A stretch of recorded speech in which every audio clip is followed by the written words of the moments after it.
মা একটু চুল খুলে দেখাও তো, মা একটু হেঁটে দেখাও তো। মেয়ে দেখার জন্য আমাদের সমাজে প্রচলিত আছে, আমি জানি না আপনাদের এলাকায় আছে কিনা। কথা বলবেন না, আমি জানি না আপনাদের এলাকায় আছে কিনা। তবে আমাদের খুলনা সাতক্ষীরাতে, যেহেতু আমার বাড়ি সাতক্ষীরাতে, আমাদের খুলনা সাতক্ষীরাতে একটা সিস্টেম প্রচলিত আছে।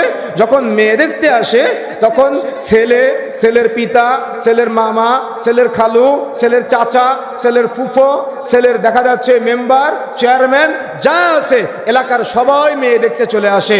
উঠানের মাঝখানে মেয়েটাকে বসানো হয় আর সামনে 10-15টা চেয়ার দেওয়া হয়। সবাই মেয়েকে জিজ্ঞাসা করে, মা একটু সূরা ফাতিহা পাঠ করে শোনাও তো। আরেকজন বলে, মা তোমার নামটা কি?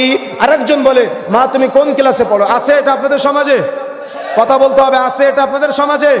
তার মানে মেয়েটাকে উঠানের মাঝখানে বসানো হয় আর সামনে 14-15টা চেয়ার দিয়ে দেখা যাচ্ছে যে মেয়েটাকে প্রশ্নবিদ্ধ প্রশ্ন করে সবাই। কেউ বলে, মা একটু চুল খুলে দেখাও তো।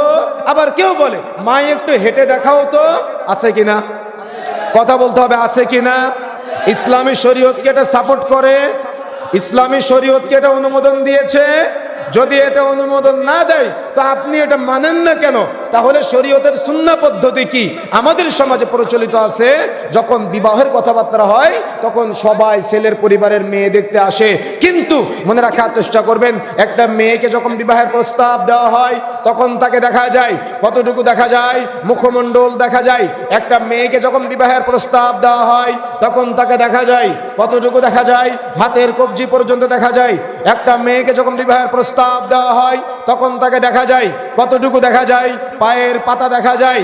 তাহলে যে মেয়েকে বিবাহের প্রস্তাব দেওয়া হবে না, যে মেয়েটা পর্দা করবে, তার কতটুকু দেখা যাবে? জি কিছুই না। কথা বুঝতে পেরেছেন? এতগুলো মানুষের মধ্যে থেকে 2-1 জন বললো কিছুই না, তার মানে আমরা কেউ জানি না নাকি? কথা বুঝেন নাই? আমার কথা কি শুনতে পাচ্ছেন আপনারা? তার মানে একটা মেয়েকে বিবাহের প্রস্তাব দিলে তাকে দেখা যায় কতটুকু দেখা যায়? হাতের কবজি পর্যন্ত দেখা যায়। কতটুকু দেখা যায়? মুখমণ্ডল দেখা যায়। কতটুকু দেখা যায়? পায়ের পাতা দেখা যায়। কে দেখতে পাবে? যে বিবাহের প্রস্তাব দিবে সে দেখতে পাবে।